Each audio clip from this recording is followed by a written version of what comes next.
Irvine, California. They had plans to make millions with a suppository they believed would prevent the transmission of the AIDS virus. 2 weeks ago, that all changed. Ford's partner, James Riley, was shot in the face in the company parking lot. He survived, and police focused their investigation on his partner, Dr. Ford. Before police could question Ford, he committed suicide. The people who knew Larry Ford in his neighborhood, they had no idea what he was up to, that he was working with the South African germ warfare program.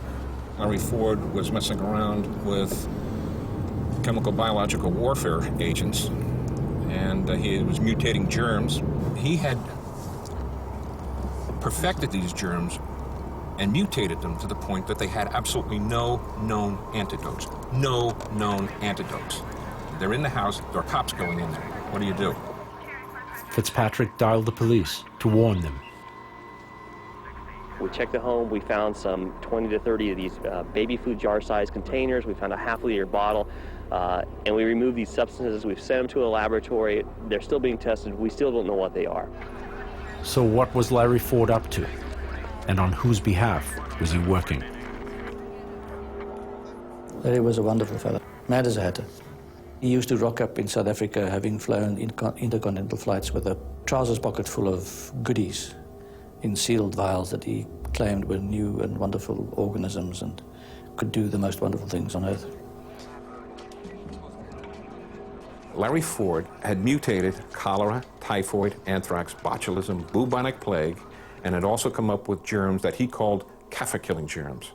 Kaffir, as you may know, in Afrikaans, is the equivalent of the N-word. So these were germs that were specifically engineered to kill only black people. In other words, an ethnic biological weapon. Had Project Coast really gone this far?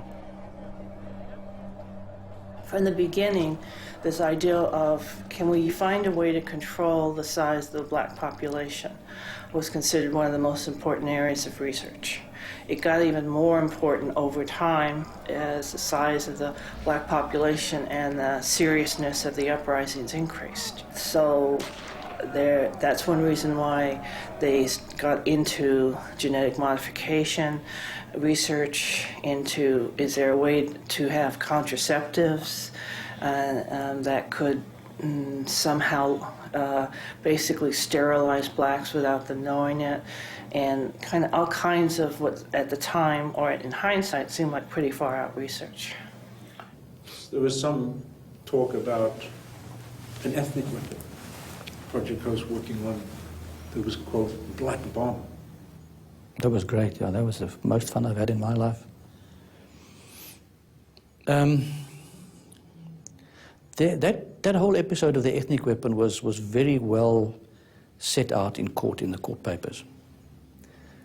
What happened is we had the objective to synthesize a certain protein that was in sperm for contraceptive purposes.